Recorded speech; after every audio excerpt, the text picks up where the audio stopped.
A gente vive hoje na verdadeira era do burnout, daquela autopromoção constante, né? Com certeza, é uma coisa quase inevitável hoje em dia. Pois é. Parece que qualquer pessoa que está inserida no mercado de trabalho atual, em algum momento vai sentir o peso de uma exaustão mental muito, muito profunda. Tem uma cultura fortíssima que fica glorificando a escalada. A escalada é a promoção a qualquer custo, né? Exatamente. O ser visto. Se uma conquista não está lá, brilhando num perfil profissional na internet, para todo mundo curtir, comentar, validar. É quase como se não tivesse acontecido. Sim. É quase como se a conquista simplesmente não existisse. A gente vê uma busca implacável por satisfação, só que através da visibilidade. E, bom, a consequência direta disso é essa epidemia de cansaço que a gente está vendo. Uhum. E o que agrava muito esse cenário todo é que a gente construiu uma métrica de sucesso que é baseada quase inteiramente no reconhecimento externo, sabe? E na ascensão hierárquica. É o topo da montanha. Exato. Só que o problema matemático dessa equação é que o topo da pirâmide tem um espaço que é extremamente limitado, então isso gera, por definição, uma sociedade cronicamente insatisfeita. Todo mundo competindo por holofotes, né? Holofotes que, não dão conta de iluminar todo mundo. Não tem espaço. Mas e se a cura definitiva para essa nossa exaustão corporativa, essa exaustão mental, estivesse escondida, olha só, num devocional teológico sobre o fim do mundo? Nossa, é uma virada e tanto. Pois é. E um texto datado do futuro ainda por cima. O material do nosso mergulho profundo de hoje traz uma premissa, assim, fascinante e bem inusitada. A gente vai dissecar um texto que foi escrito por um instrutor bíblico chamado Cícero da Conceição Nunes. Uhum. E o documento tem uma data bem curiosa. Ele é datado de 17 de março de 2026. E ele se baseia numa meditação matinal bem mais antiga, de 2008, de uma autora cristã muito influente chamada Ellen G. White. Uhum. O título é Jesus, Meu Modelo. E é interessante como ele aborda isso. Sim, porque o que esse material faz é pegar essa nossa definição moderna de sucesso e virar-o completamente de cabeça para baixo. Mas olha, antes da gente avançar para os argumentos centrais, eu acho que é crucial a gente estabelecer uma base muito clara para quem nos acompanha hoje. Ah, com certeza. Sempre bom pontuar. Sim, porque as fontes que compõem a nossa análise de hoje, elas estão profundamente enraizadas em pontos de vista religiosos. Elas contêm dogmas cristãos bem específicos e umas interpretações proféticas bastante contundentes, sabe? Leitura sobre o fim dos tempos, né? Exato, escatologia detalhada, críticas históricas. Então a nossa missão aqui, nessa exploração, é puramente analítica. A gente vai desconstruir e tentar entender a mecânica dessa visão de mundo. A lógica interna que o autor apresenta, certo? Perfeito. O nosso objetivo aqui não é tomar partido, nem validar ou endossar essas visões teológicas. A ideia é usar uma lente de curiosidade intelectual para dissecar como que o texto constrói esse argumento. E ele vai desde o chão de fábrica até o Apocalipse. É uma escala absurda. E é justamente isso que torna essa jornada proposta pelo texto tão incrível. Porque o argumento, ele começa redefinindo o conceito de sucesso nas coisas mais banais, sabe? Nas coisas invisíveis do trabalho diário. Uhum. E aí, de uma forma muito surpreendente, ele escala para uma visão cósmica, sobre leis universais, impérios globais e o colapso da civilização. É uma construção argumentativa e tanto. E, para dar o pontapé inicial, o autor nem usa uma teoria muito abstrata. Não, ele vai para a prática. Sim, ele usa uma história extremamente visual e tátil, sobre um hospital. E é uma escolha retórica muito inteligente da parte dele, porque ao usar a metáfora de um hospital de alta complexidade, o texto consegue ancorar um conceito teológico que é super denso numa realidade crua do dia a dia. Onde a vida e a morte estão literalmente em jogo, né? Exato. É um ambiente de pressão extrema. Então, a narrativa pede para a gente imaginar o seguinte cenário. Pensa no cirurgião-chefe. Ele é a estrela incontestável do show, certo? Ele faz aquelas operações complexas, sob aquelas luzes fortíssimas da sala de cirurgia, recebe todos os aplausos da equipe, prêmios da comunidade médica. O reconhecimento de todas as famílias. Isso. Mas, paralelamente a essa figura de sucesso, a história introduz um jovem médico. Ele é super ambicioso, está muito focado na própria escalada profissional, e aí ele comete aquele erro clássico, aquele erro arrogante de menosprezar um zelador idoso. Um cara que é invisível para o sistema. Totalmente. Um funcionário que passa os dias limpando os corredores do hospital, quietinho, com uma dedicação impecável, mas, tipo, ele não existe pro alto escalão. Só que o ponto de virada dessa narrativa que o texto traz ocorre justamente durante uma emergência crítica. Aquele médico jovem e arrogante precisa, assim, urgentemente de uma informação que é vital. Um equipamento de ressuscitação tinha sido movido de lugar, e cada segundo de atraso ali significava a perda do paciente. Aquela tensão máxima. Total. E adivinha quem possui a informação que salva a pátria? Deixa eu chutar. Não é o diretor do hospital? Não. E não é um especialista renomado também. É o zelador. Foi o olhar atento, humilde e constante daquele homem invisível que garantiu a sobrevivência do paciente. O autor até amarra essa história num princípio, encontrado lá no livro bíblico de Romanos, no capítulo 12. E qual que é o argumento dele usando esse texto? Ele argumenta que a infecção hospitalar anularia a cirurgia mais brilhante do mundo se, tipo, o processo de limpeza, que é o que ninguém quer fazer, falhasse. Nossa, vamos desempacotar a mecânica disso, porque a tese central dele aqui é que a satisfação e o valor de uma função não estão na visibilidade dela. Eles residem na fidelidade ao propósito essencial. Exatamente. A fidelidade invisível. É tipo, trazendo para uma analogia mais moderna, é como a engenharia de um smartphone topo de linha, sabe? Todo mundo elogia a tela de alta resolução, o design externo em titânio, as lentes da câmera. Que é o que vende, né? Pois é, essa é a parte que ganha o palco, que leva o crédito todo do consumidor. Mas se a bateria de lítio, que é uma pecinha minúscula, sem glamour nenhum, que fica ali escondida e completamente invisível, se ela falhar, já era. Aquele aparelho que custou milhares de reais vira um peso de papel inútil. A tela brilhante não serve para absolutamente nada sem a bateria silenciosa operando lá nos bastidores. Essa analogia é muito boa porque ela ilustra perfeitamente o contraste que o texto faz, sabe? Ele contrapõe a competição implacável do mundo corporativo com o que ele chama de soteriologia bíblica. Soteriologia? Dá uma luz pra gente sobre esse termo? Claro, soteriologia é basicamente a ramificação da teologia que estuda a doutrina da salvação.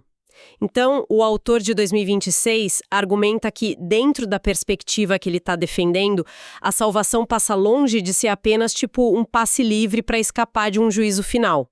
O buraco é bem mais embaixo, pelo que parece. Muito mais.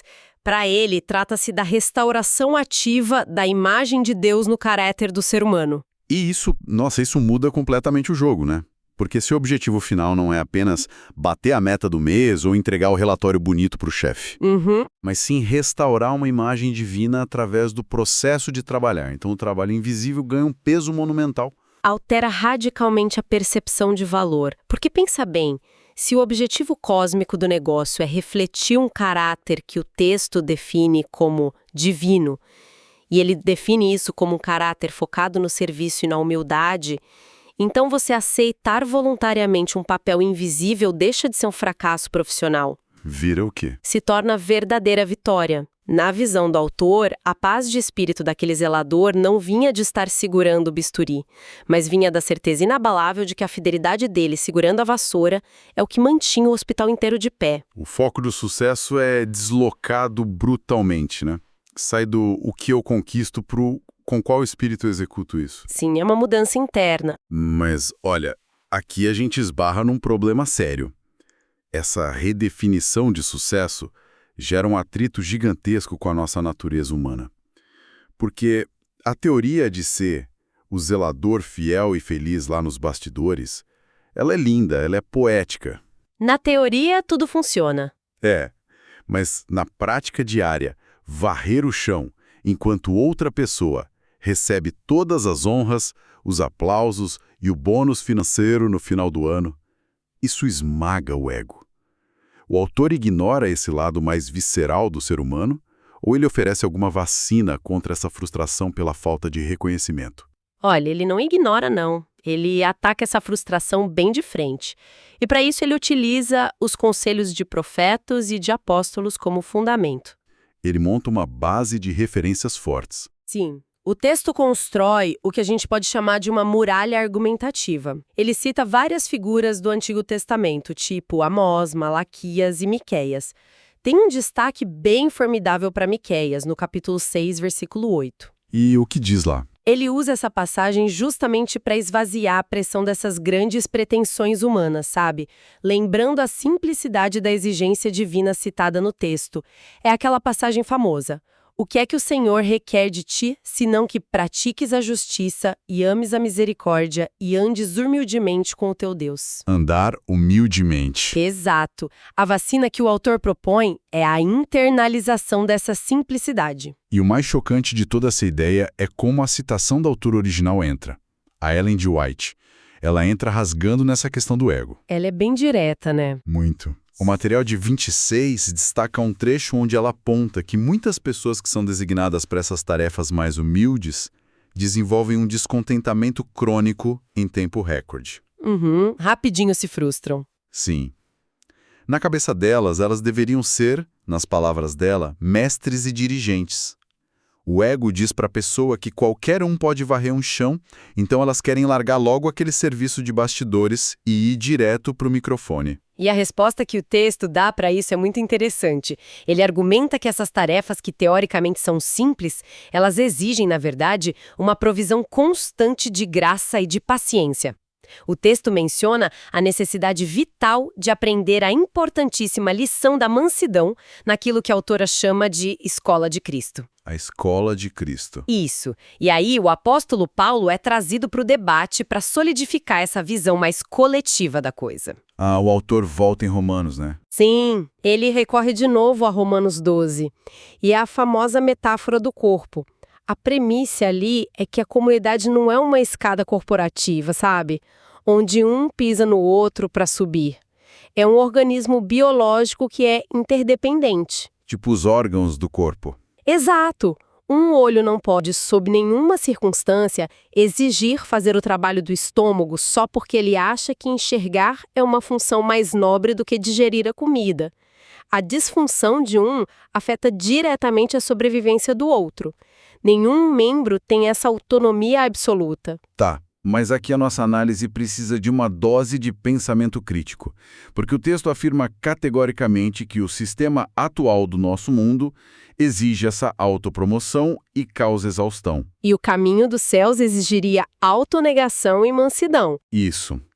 Mas a ambição não é algo intrínseco à nossa própria biologia.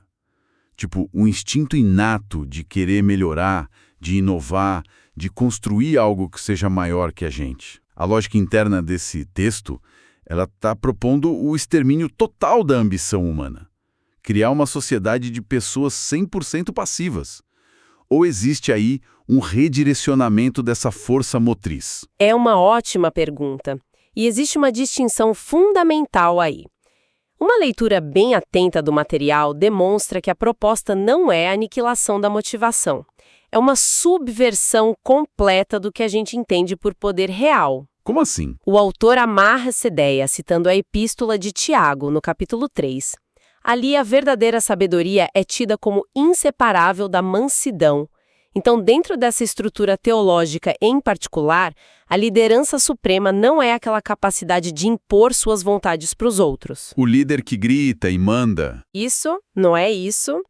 A liderança suprema seria ter a resiliência emocional e a graça para executar tarefas aparentemente insignificantes com maestria.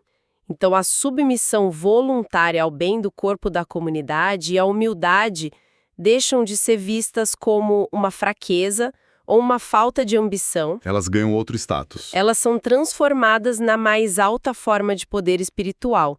O poder é, na verdade, a liberdade absoluta de não precisar do aplauso de ninguém para validar a própria existência. Nossa, isso é forte. E se a mansidão e a fidelidade a esse propósito invisível são, vamos dizer, as regras de conduta para esse corpo orgânico, O autor dá um passo retórico que é ainda mais audacioso na sequência, não dá? Dá, ele sobe o tom. Porque ele transita de como o indivíduo deve se portar no microcosmo para tentar explicar as leis da física que regem todo esse universo teológico. E é bem aí que ele entra num dos debates mais espinhosos de toda a história cristã: o atrito entre a graça e a lei.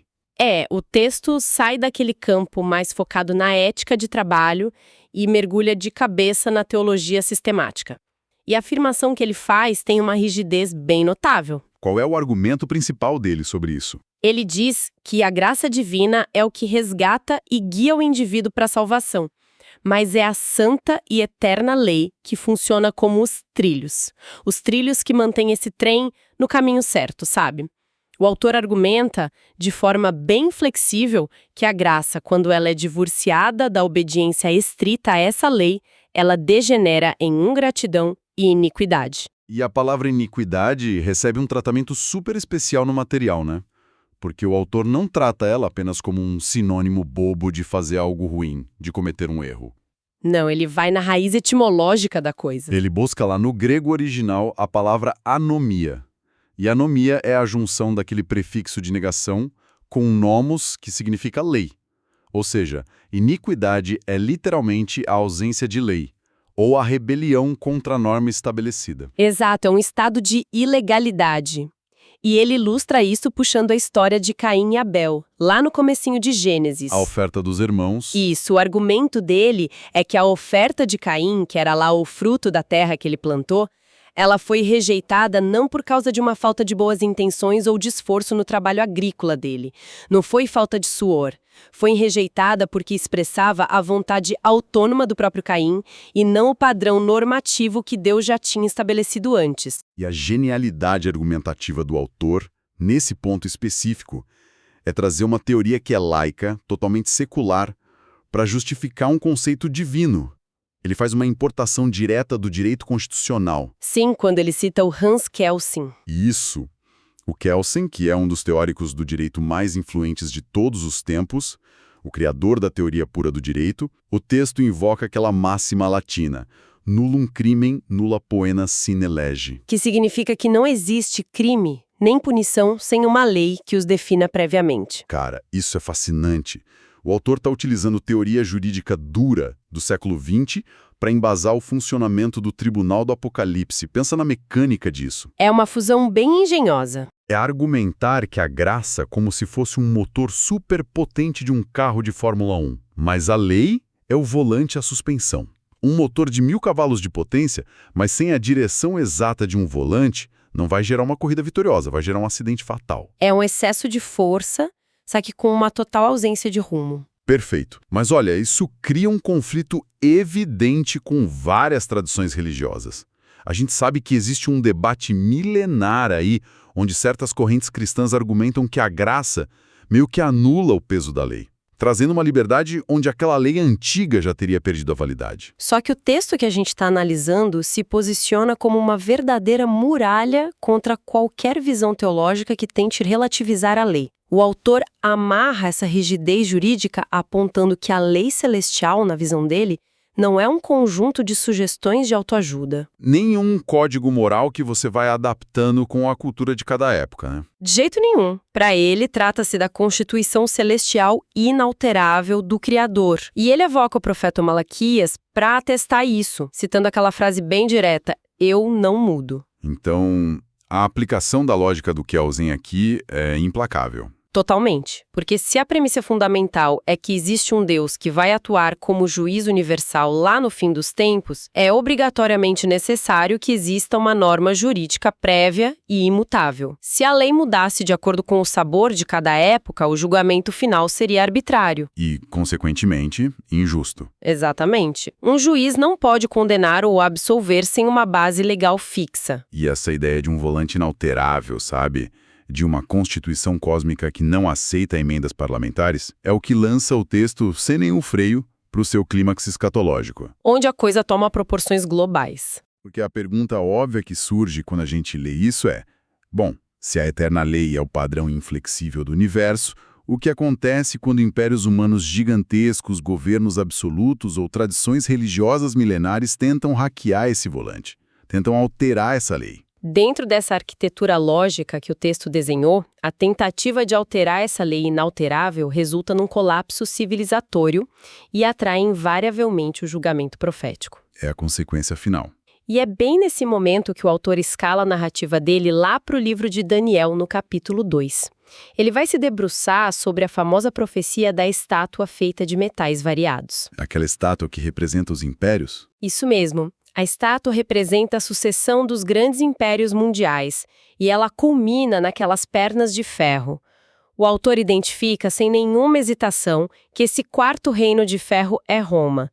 E ele divide a atuação histórica de Roma numa fase imperial inicial e mais tarde numa fase papal, de dominação político-religiosa. E as reivindicações que são feitas pelo autor a partir desse ponto, elas não têm meias palavras. O tom é forte.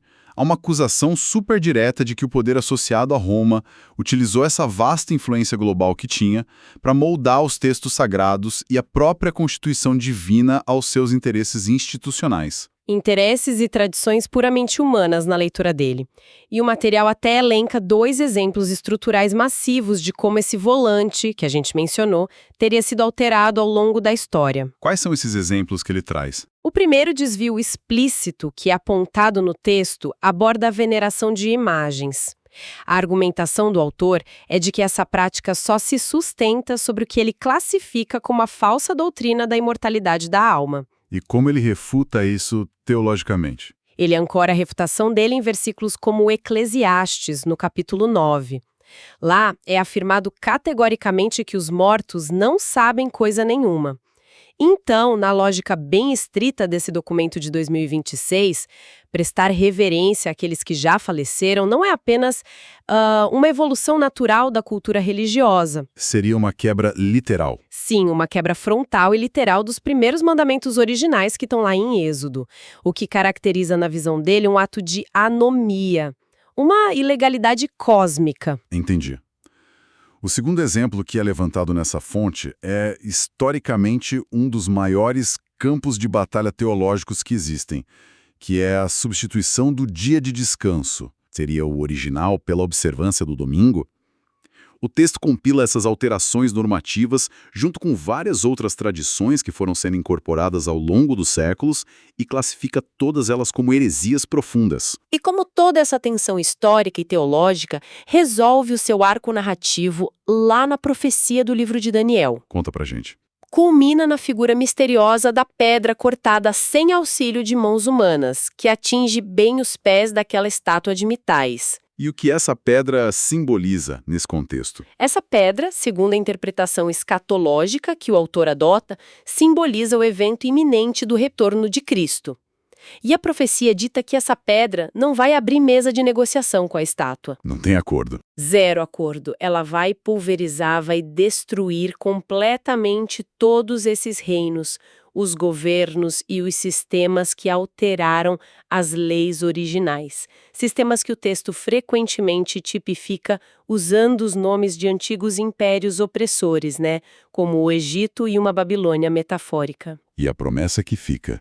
A promessa final é o estabelecimento de um reino eterno, mas um reino que seja fundamentado única e exclusivamente na justiça e na obediência estrita àquela Constituição original, inalterada. Sabe, observando tudo isso, a gente precisa fazer um verdadeiro esforço mental aqui para conectar as pontas. A escala dessas ideias é estonteante. É de tirar o fôlego mesmo. O documento começa de uma forma quase banal, prosaica, analisando o comportamento humilde de um zelador, idoso, passando a vassoura silenciosamente no corredor de um hospital local. E aí, em questão de 2 ou 3 páginas, a narrativa simplesmente explode em proporções épicas, lidando com o colapso de impérios globais como Roma, a queda de uma Babilônia metafórica no fim dos tempos e a destruição de dogmas que já estão consolidados há milênios, tudo por causa de uma rocha que cai do espaço. A jornada argumentativa é muito ampla. Demais. E a pergunta que fica martelando é: como exatamente a interpretação de uma profecia de Daniel sobre o fim dos tempos consegue se conectar com a necessidade do indivíduo de encontrar satisfação varrendo o chão das 9 da manhã às 6 da tarde. Olha, pode parecer, num primeiro momento, um salto temático gigantesco, né? Mas a conexão é incrivelmente elegante quando a gente examina a engenharia reversa do argumento desse autor. O cimento que une o zelador humilde e a queda estrondosa de Roma é um conceito muito profundo. O conceito de fidelidade. A fidelidade. Isso. A tese dele é que a infidelidade nas esferas micro, tipo ceder àquela ambição ególatra no trabalho, sabe, querer roubar os holofotes do cirurgião, ou menosprezar o esforço de quem está ali sendo invisível, essa é exatamente a mesma semente psicológica que gera a infidelidade nas esferas macro. Caramba.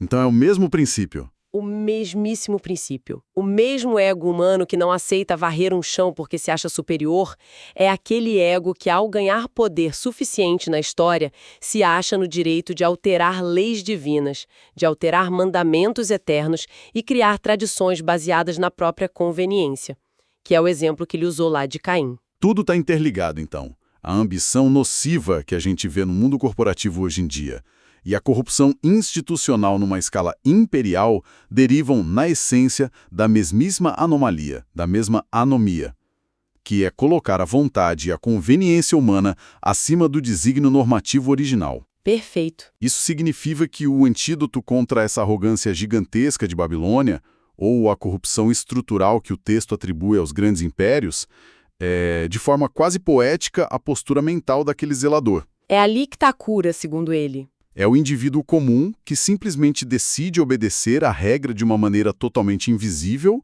aquele que se submete ao que o texto define como lei e graça, não porque vai ter uma cerimônia de premiação com troféu, mas por um amor que é genuíno e silencioso à ordem proposta pelo Criador. É uma síntese super precisa.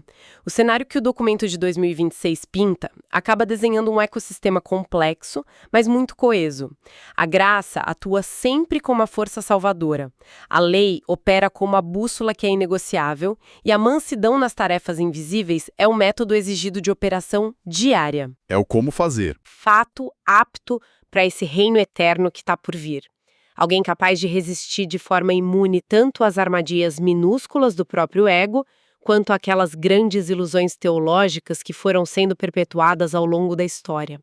Sabe, o nível de exigência interna que essa visão de mundo propõe é fascinante e deixa muito, mas muito material para uma reflexão profunda da nossa parte.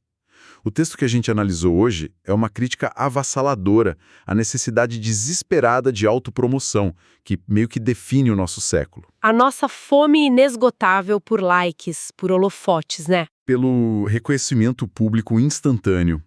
E, diante de tudo isso, fica aqui uma provocação para quem nos acompanha continuar pensando após a nossa análise. Imagina o seguinte cenário. Se, por um milagre sociológico absurdo, a humanidade inteira acordasse amanhã de manhã e simplesmente adotasse esse modelo da fidelidade invisível. Nossa, onde absolutamente ninguém tenta ser o protagonista ao colher os louros de uma descoberta. Exato. Se isso acontecesse, o progresso humano estagnaria. A gente travaria pela completa ausência desse motor da ambição competitiva. Ou será que, lá no outro extremo dessa balança, nós finalmente tropeçaríamos na cura definitiva para essa epidemia de exaustão mental que está devorando a nossa geração inteira? É um paradoxo formidável, viu? E expõe de um jeito muito cru as tensões mais profundas do nosso comportamento e da estrutura da nossa sociedade. E com esse paradoxo ecoando na nossa cabeça, nós encerramos por aqui a nossa exploração aprofundada das fontes de hoje. A gente agradece imensamente a companhia e a escuta super atenta de quem nos acompanhou em mais esta análise detalhada. Continuem questionando as narrativas, explorando novos ângulos e até o nosso próximo mergulho profundo.